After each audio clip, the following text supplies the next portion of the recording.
In higher ed, we are all looking for big wins, but reducing a 75% application abandonment rate and achieving a 90% conversion rate, that's next level transformation. Michael Bettersworth, CMO at Texas State Technical College, shares how they achieved this by streamlining the application process with Element 451. Our Element journey began out of a necessity. We were switching to a new SIS, and the application process was going to pose some real usability issues for us. We felt that application was going to hamper our enrollment. So we began quickly to evaluate different CRMs, different applications. So for context on that, our conversion rate with the prior application had about 75% abandonment of people clicking apply to submit. And the first weeks after going live with Element, we saw an 80% conversion, and that's now up to 90. So improving the usability of that application on the front-end process has had a significant advance in our intake. When technology works for students, it works for you. Visit element451.com to see how simplifying the application process with artificial intelligence will lead to significant results for your institution. Hello, friends, and welcome back to The Hidden Gem. I'm still your host, Maya Demishkevich, and joining me is Amy Filardo, Chief Marketing Officer at Community College of Baltimore County. And in this episode, we'll explore how Amy led the integration of CCBC's continuing education marketing team into the overall college marketing function. It's a story of breaking down silos, reimagining workflows, and creating a unified team to better serve students and drive enrollment. From redefining roles and adopting new technologies to overcoming challenges like outdated print reliance and fragmented processes, Amy shared her strategies, lessons learned, and the impact this merger had on CCBC. So, whether you are in higher education, leadership, marketing, or administration looking to increase efficiency, improve communication, and streamline your institution's messaging and branding, this conversation is the one you won't want to miss. And as always, if you enjoyed this podcast, please leave us a review, share with your colleagues. We do want more people listening to our podcast. So let's get started.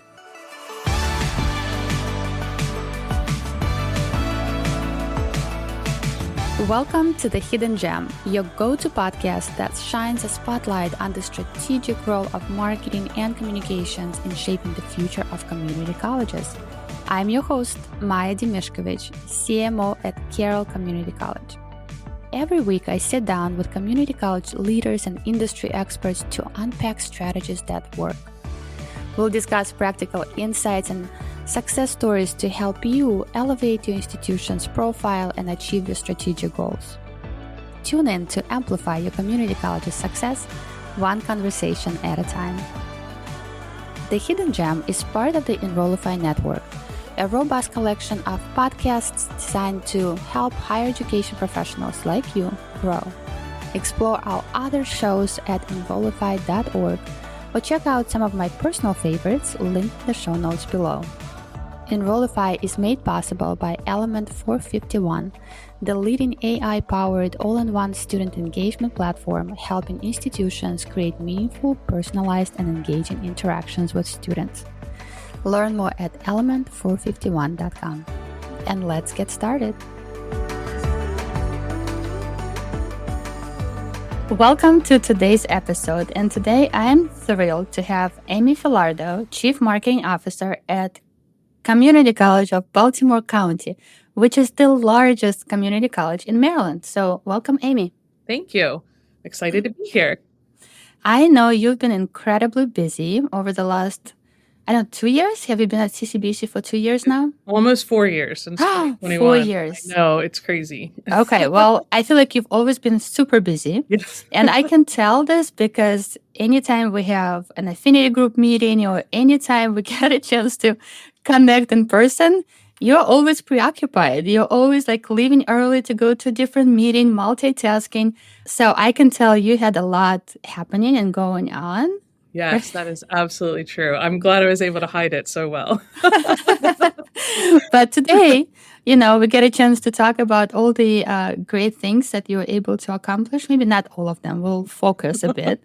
And then some of your accomplishments over the last 4 years. Crazy, time flies. But I was hoping that we could dive into how you were able to reimagine the Markham function at CCBC, covering from the structure of the department itself to the processes and the workflows and the integration of continuing education into the overall college marketing team. So I'm sure a lot of people have a lot of questions about this because I often see that continuing education and academic or brand marketing are separate teams, which is not always efficient. So we'll talk about this. But before we get to it, I wanted to start by maybe having you describe what did the structure of the Markham function look like before you started this reorganization process? And what prompted this change? Was it a change in leadership? Was it performance related? Was it something else? And why do you think that was the right time to do it? Yeah, absolutely. So I started at CCBC in the spring of 2021. And when I arrived, there were sort of two marketing groups within the organization. So there was college communications, which is the group that I was hired to lead. And that really was more branding, really kind of looking at everything that happens at the college, kind of with the exception of continuing education. So within college communications, we had creative services, we had public relations and communications, we had a web and marketing team that was all under one director, and we looked at really everything that the college was doing. Then separately within the continuing education organization, they had their own marketing team, and they were really focused strictly on continuing education and looking really at enrollment and supporting really the recruitment and enrollment needs of that the continuing education department. So I kind of walked into a job of leading the college communications team. And my first meeting with the president, I learned that we were going to go ahead and we were going to integrate these two teams together to be able to really create one centralized marketing office for CCBC. So I thought that was great. The president has this vision of this single front door for our students, right? Very few college students know exactly what they want to do when they start college, but at a community college, there's just so many options. And at CCBC, we really are trying to make it so that they don't have to know everything about what they want to do when they get here. Do they want to get a degree? Do they want a certificate? Do they want to do workforce training? There's so many ways for them to kind of explore those paths that by kind of bringing the two marketing teams together, it was sort of a natural first place to start with promotion to be able to kind of make those things all kind of equally displayed and not separated. So a student doesn't have to think, oh, well, I know I want to do a workforce certificate, so I need to go to this section of the college and talk to these people. They can just say, I'm interested in healthcare and I want to be able to see what all of my options are for healthcare. So that was really the thinking behind it. I think the reason that it happened because there was a change in leadership, though. Having a new person in a role is just a natural time for someone to make a change like this, because it was a big change for sure. And I would probably say that most people don't even know what workforce training is. Right, exactly. It's a struggle. Like, what do you put on the header of the webpage to make someone click on that to know what that means? Because it's complicated. Right. I think it's the right move to be able to speak to your prospective audiences and target audience in a way where you're inviting them to explore without being too specific and maybe just highlighting interest areas or subject matter areas. And then from there, start exploring what's the right type of program that you have that they can pursue. That's great. So what approach did you take to kind of evaluate and integrate continuing education, the credit side, the brand marketing into one team? Yes. Well, what did you do? It is not finished. So it is going to be evolving for a while, but it was a lot to really try and wrap my arms around. Transitioning from a 4-year to a community college, there's a lot to learn already. And we have over 300 programs. So being able to kind of figure out what all the pieces were, I had to really just start kind of a listening tour where, I went around and talked to anyone who would have me to really just start to understand what's working with the two groups as it is and what maybe could be done a little bit better or different. What could we change? What are our goals? What are people trying to really get from marketing?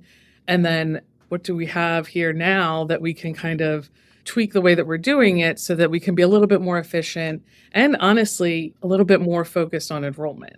And I think that's where that kind of became the framework that I tried to kind of apply to everything that we were doing. Like putting enrollment in the center. It doesn't matter if it's credit or continuing education. It doesn't matter if it's for a degree or for a certificate. Enrollment is enrollment, and we need to be really looking at what we're doing through that lens. So that was really what kind of guided me, and I think it helped make some of the decisions a little easier because there was kind of that North Star. Like we know, is this going to help move the needle on enrollment? Is this going to help with our ultimate goal of increasing enrollment? And so if you kind of put it through that, then it helped make the decisions a little bit more clear, I think. Right. It's a more focused approach, Yeah. right? And makes the decision process a lot easier. Right. Were there any surprises during your audit that you were like, oh my God, what is this? Yeah. I mean, it's interesting to think about how I think we were really very, and still to a certain extent, are very print focused. So, kind of coming into this role, we had so much work being done on the print side. And our website was actually like woefully out of date. That was that was a surprise. And we had they had really just kicked off a project to completely redo the website, get a new content management system, rethink the whole thing. So that was sort of all happening in the background as we were doing this. And I think that because of that reliance on print, there becomes a lot more to unpack. That it's like I've said a few times that people relied so much on flyers. It was almost like the website was the least accurate source of information because people were coming to us to just make flyers to share their most accurate information. And then if you looked at the flyer compared to the webpage, it wasn't the same. The information wasn't the same. And so the reliance on that and the reliance on print, that really, really surprised me. And I knew that was something that we really had to flip because you can't have students, prospective students, current students coming to the website and not having the most relevant information. And you also have to get to a world where, you can put a postcard out that says, go to this URL for more information instead of a flyer that has 10,000 words on it because that's where the most accurate information is. So that really that reliance on print and having to kind of shift that from a print first perspective to a digital first perspective, that was a big surprise to me that would take so much time and that thank goodness that was already in the works when I started because it was really critical, I think, to being able to move all of this forward. It's interesting. I have found the same when I joined the community college. Yeah. Big reliance on print and not so much web, Right. not a lot of social media. Yeah. So that was interesting. We had to do the exact same like you worked through. Yeah. Any other surprises that you think are important to mention? So I think that the amount of detail and the sort of just the depth of the continuing education program. I mean, CCBC's continuing education program is bigger than some community colleges' entire enrollment. We have a humongous program, and there is so much detail and so much sort of specificity around so many of these programs that it's a lot to learn. And I think there's so many parallel, the credit programs, it follows a lot of the same paths that, I would have seen in a four-year college. And but the continuing education is it's different. And thinking about how to best reach those students, how to best get in front of those prospective students, how to really understand, it felt like it still does. At a lot of turns, it's like, oh, well, we could try this. And then they'd be like, nope, here's 5 reasons why we can't do that. And they're all valid and they're all really specific to that industry. You're like, okay, we're going to have to rethink this. So I think the learning curve for continuing education was more than I anticipated. And I think also because they sort of were kind of I don't want to say a college within a college, but they had sort of all the functions that they needed within that organization. So people didn't have to reach out to them as much. They could kind of be self-sufficient without necessarily having to involve the college in everything that they were doing. So there weren't as many, I had to really find the people that could help me understand it and help us kind of see that side of the organization more clearly. I don't know that I totally anticipated that. I just thought, okay, well, so and then we'll market continuing education, we'll market credit, we'll bring it all together, but there really was a lot to learn. Yeah. So once you have evaluated where you are and what are some of the challenges you have to address, then you got to working. I know you did a lot of work. So tell us, what does your Markham function look like once you have joined forces? Who do you oversee? What does it look like? So it was a really good opportunity to kind of look at both organizations, and really, the idea was we were bringing two organizations together to create a new organization that really, was serving a more unified purpose within the college. So, we had sort of three groups within college communications: our communications function, creative services, and then that web and marketing team. And then within continuing education, it was really a marketing team, and they had, each of the functions, a writer, designer, coordinator, that kind of thing, sort of within that smaller group. So it really presented a lot of opportunity to look at the org chart and to see, what do we have and what do we need, and are there any redundancies? So, some of the positions, they might have been the same position on paper, but when you really looked into it, one of the things that I really wanted us to have was a project coordinator, someone who could kind of traffic all the projects that were coming through.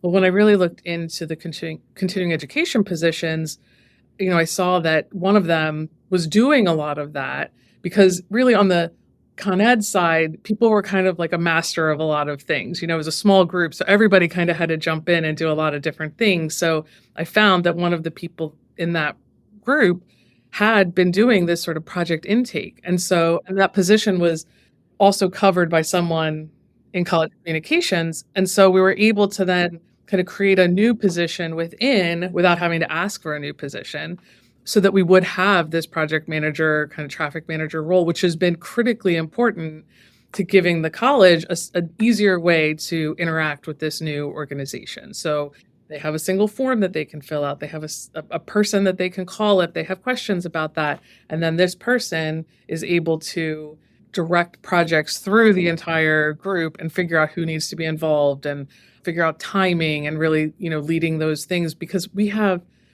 by bringing these two groups together, it's a lot of projects. We do a lot of work over here, and we needed somebody to really be able to organize that. So that was one big win from just like being able to create a new position. Another one is someone on the team had decided to leave, and we were able to then create a new director level position that is the director of enrollment marketing. That was something that we hadn't had before, and it was a really great way to be able to put that enrollment piece at the center of what we were doing. And so the director of enrollment marketing really oversees all the different areas of the college. So continuing ed, CCBC online, all of our different schools and program marketing within the schools, and our, general credit marketing as well. And they can kind of be described as account managers within that group, to be able to work with all of these different areas across campus, so that we're able to kind of get ahead of things a little bit more. We're not just waiting for people to come to us when they need a flyer or whatever the thing is that they need. We are working with them more closely, so that we're able to kind of help be a little bit more planful and like really understand and partner with them to be able to figure out what we can do that's probably even beyond what they would have even known was a possibility. So being able to add those two roles to the team, that was huge in being able to really kind of just bring things to kind of a more natural organization of all the things that we're trying to do here, and being able to have kind of the right directors in place and the right areas to be able to support the needs of the college. So tell me, who is reporting to you in terms of director positions? And then how does this all fall in place? So I have 4 directors that report to me. So I have a director of creative services, and the director of creative services oversees all of our creative services, including our print design, our graphic design, and the videographer position also reports up through that. So all of that is through creative services. Then we have our director of communications that oversees public relations, crisis communications, our social media, any of the writing, and a lot of our print publications. I was able to then, by creating the director of enrollment marketing, I took the director of web and marketing position, and I wouldn't say split it in half because that position was just so huge, but we were able to turn that into more of a director of digital strategy. So that person is able to focus on the website, which is a massive, massive area and probably could be just that, but they also are looking at all of our digital media and that sort of paid advertising or digital paid advertising.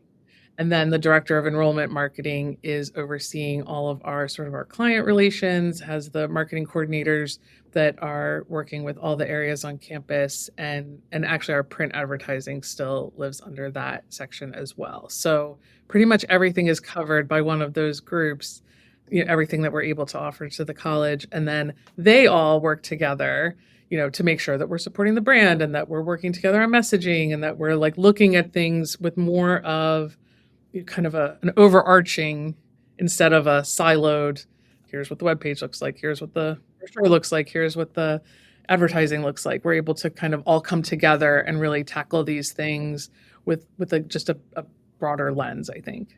Yeah. Oh, that's great. It sounds like you have all the right positions in place. That's So I exciting. hope so. I'm sure they still have a lot of work to do because, They do. like anyone, has to wear many different hats at a community college. Struggling to make sense of endless research?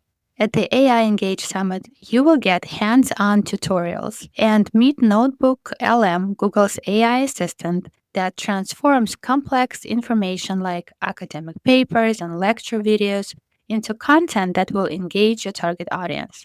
The event is free and virtual, so register now at enrollify.org/engage. So now that you have a new team in place and maybe new processes in place, what are some of the successes you were able to achieve or maybe see? And maybe it's just streamlined communication. I think it's a success in itself, right?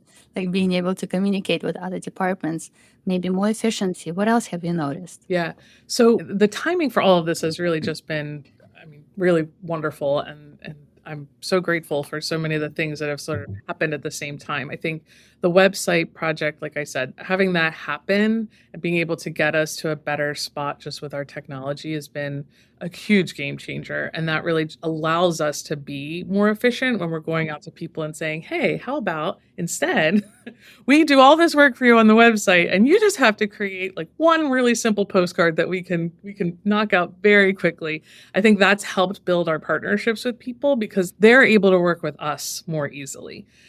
There's been we were in 3 different locations when this all started. So we were on 2 campuses and in 3 different office buildings at the beginning of this. And we were able to all move into a shared space this summer, which was a challenge and an opportunity. It was a bumpy summer for a lot of us, having to kind of move around and change our commuting. But ultimately, we're now in this beautiful new space. It's very open. All of the teams are together. And really the goal of that was to be able to make it so everyone is communicating every day with each other, even if they're just seeing each other in the kitchen. We have a kitchen, which is exciting too.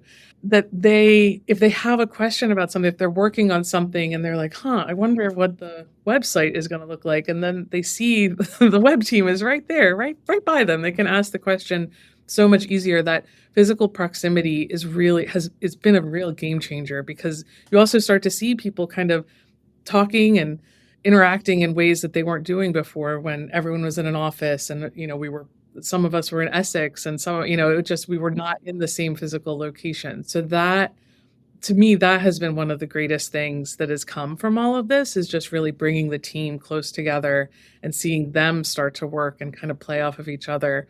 that has been a really big success.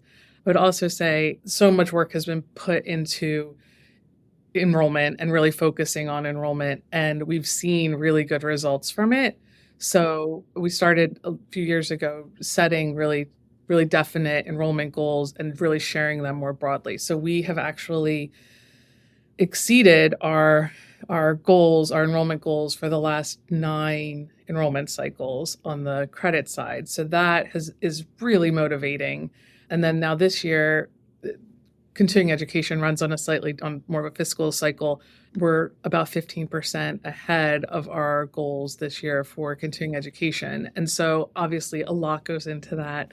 And it's certainly, I'm not saying that marketing is the only reason, but I know that we play a role in it, and that being able to really be more efficient and thoughtful and planful with all of this has helped to support these enrollment initiatives and to be able to just really feel good about hitting a goal. Everybody loves to hit a goal. And, now that we've done it 9 times, it's like everybody's ready to do it a 10th time too.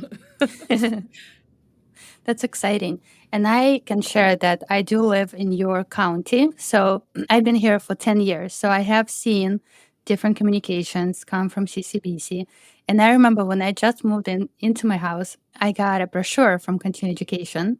And I was new to the county and I didn't have a job yet. So I was like, okay, maybe I'll take a couple of classes. So I actually did take, I think it was a web design class and maybe graphic design class at that time. And then later on, I did yoga teacher training during COVID because I had more time. I wasn't commuting. So I was like, okay, I'll do it at home. So that was fun. But I can tell you the website was not great. Finding information was very challenging and I was motivated. So I really did find information and I had to call because at that time you had financial aid available and you could take the training at no cost. But the whole process, I had to figure it out. It wasn't very straightforward. And recently, since you've implemented the new CRM, I have been seeing more communications. I feel like there was a lull for a while, maybe a couple of years. I haven't seen anything. And then now it's picking up and I'm seeing communications about different upcoming continuing education training. Emails look really professional, very nice. I've also received a couple of emails about referrals, which I think is a great strategy, asking your alums to refer students to your program. In this case, it was for the yoga teacher training, which I'm like, yeah, that's great. Why not ask, right? It doesn't hurt. So I want to say that I'm seeing, as a community member, what you guys are doing. I think you're doing a great job. Well, that is so nice of you to say. Thank you. I You're welcome. absolutely love hearing that. But it's funny because I don't think I knew we were sending out referrals for alumni to, but that's a good example of, there's just so many things happening here and such an entrepreneurial spirit at CCBC that people, they want to get out there and market their programs and do what they need to do to get people in here. And so we need to be able to support that and kind of put a structure in place that allows them to be successful. But our yoga training professionals should be focused on yoga training. They shouldn't have to also figure out an email strategy. So we want to be able to, give them the tools that they need to be supported and to be successful in bringing in more students. So thank you for sharing that. You're welcome. I'll forward you the email so you can take a look. Yeah. But going back to the email communications, so how is it currently being managed? Is it through your department or is it in a different way? Yeah, that's a great question.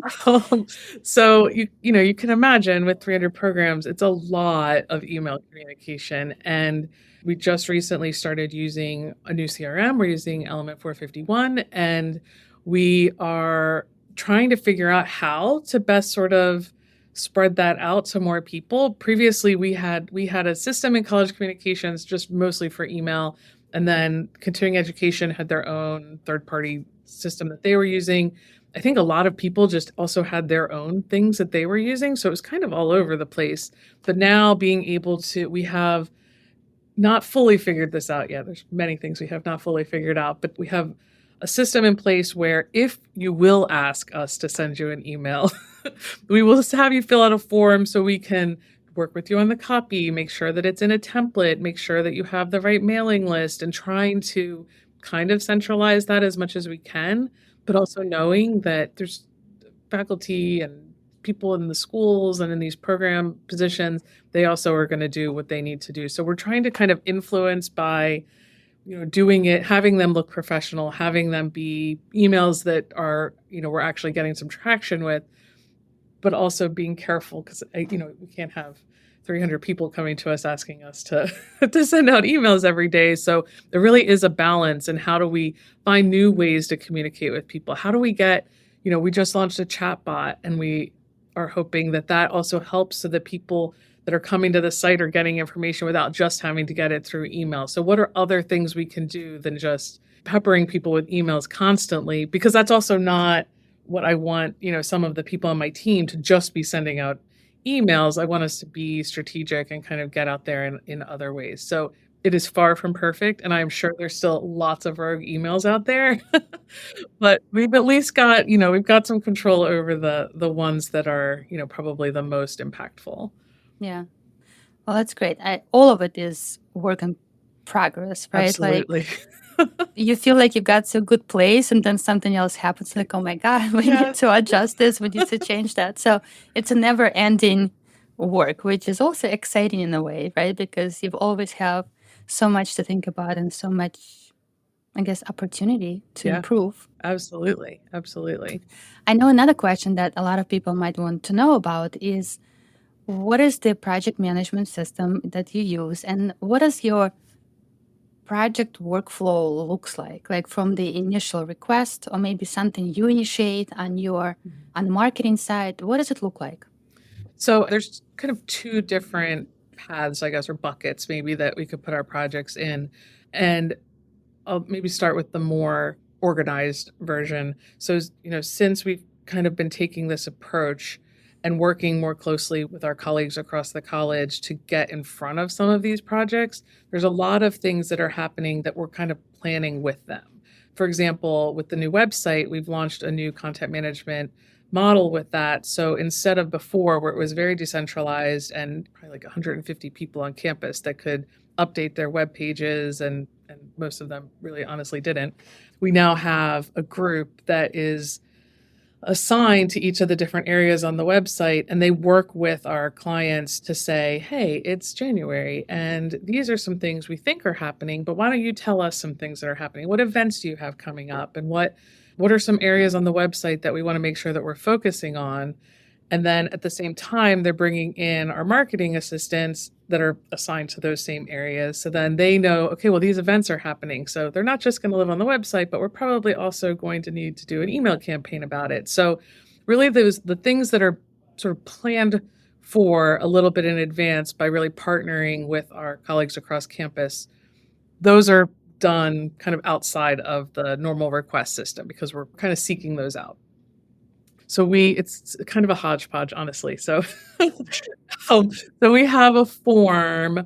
It's just like a Microsoft form for requesting a project. So if it's something that's more of a one-off and you don't have someone that you're working with regularly, we have people fill out this form. We use a system called Trello for project management, but also it holds all of our files. It's really great for like when you need to see something that's happened in the past. We have all of it lives in Trello, and that's something that our designers and our marketing coordinators use a lot for managing these projects. So if someone fills out a form, it goes to our project coordinator, who really is kind of trafficking all of this stuff through the team.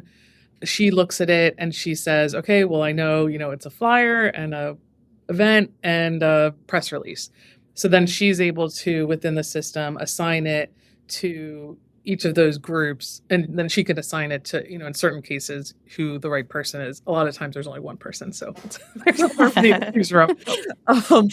Then it starts through that workflow. We have every Monday, we have a meeting to kind of look at new projects that have come through and things that are going live. And then each of the groups have their own meetings to really talk about the specifics that are happening that week.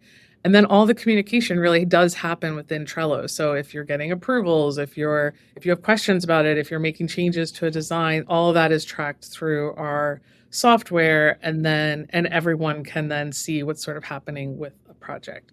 But it is also, it's still with the marketing coordinator role being a little bit new and a little different, and having the web coordinators, it's trying to figure out, in what situation does a marketing coordinator take the lead versus a web coordinator, and when does the project coordinator get a lot of coordinators? But how do we make it so that what our goal really is to make sure that as a client, they know to just come to us because it's going to be relatively easy. It's going to be easier than not coming to us. I found out this week that someone who, honestly, I was really surprised. I thought they knew what we were doing. I found out that they were going to a completely unexpected person, has nothing to do with marketing and communications, to order t-shirts for their teams. And I was like, how in the world did I not get this message out that you don't need to go? We're here to help. And so that is something that we just have to keep saying. We're here to help. We want to make it work better. And we want to know what's going on because we can connect a lot of those dots, right? If you're asking for a t-shirt because you're having an event and you need a t-shirt for it, which I don't recommend, but that's fine. Do we know about the event? Is it on the website? Are we posting it on social media? Are we getting the word out about it? Because if we're not partnering with you on that, then it's likely not going to be as well attended, or, whatever the result you're looking for. We can help support all of that. And we want to know those things. And so it's a lot that's changed in a short amount of time. So getting the campus really getting on board with that and realizing that we are able to help more than maybe we were before because we just have more resources and we're really focused on this. So that is definitely something that I think we're going to just have to keep shouting from the rooftops. So I'm sure you had to go to a lot of meetings and talk about the restructuring so people know. But yeah, I think it's a good idea to remind on a regular basis. Yes. It's like if you don't submit a request for a while, you forget where to go, what to do. Absolutely. And I think with the website now, we're able to do a little bit more with pushing our information out, making it a little bit more clear just internally how to work with us. But yeah, there's always new people and just always having to kind of repeat that message. I think that's really important. Right. It's like, I feel like these are the two messages I repeat all the time is how to work with us, how to submit a request, and then send us good students, send us testimonials, send us stories. I feel like that's all I'm saying all the time. Yeah, no, I totally agree. And now it's so exciting with the new website and the new CRM. We have a place to put all of that stuff too. So send us good students and then go to this page and you'll see their testimonial and you'll see, it has more of a home now. So, really trying to sort of lead by showing the benefit of working with us.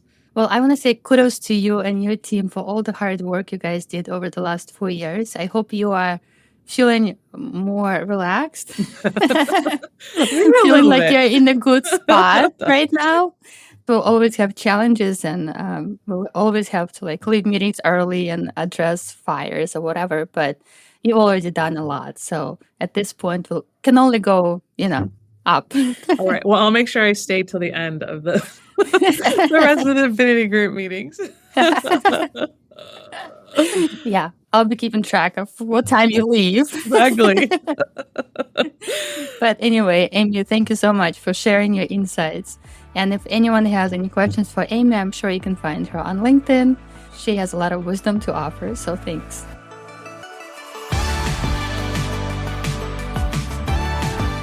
I hope you enjoyed this episode and found it valuable.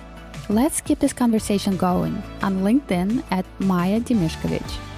I would love to hear your thoughts, questions, and suggestions for what you would like to see next on this podcast. Remember, by tuning in to The Hidden Gem, you are not just listening to a podcast.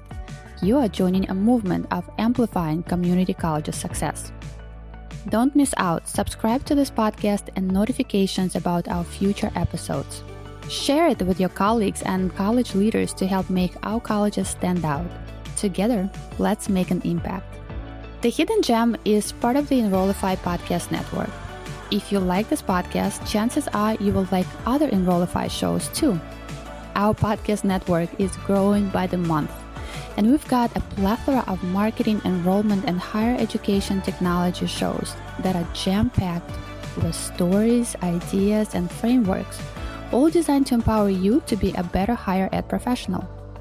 Our shows help higher ed marketers and admissions professionals find their next big idea and feature selection of the industry's best as your hosts. Learn from Jamie Hunt, Jenny Fowler, Eddie Francis, Brian Gross, and so many other of your favorite leaders in higher ed. Enrollify is made possible by Element 451, the leading AI-powered all-in-one student engagement platform helping institutions create meaningful, personalized, and engaging interactions with students. Learn more at element451.com.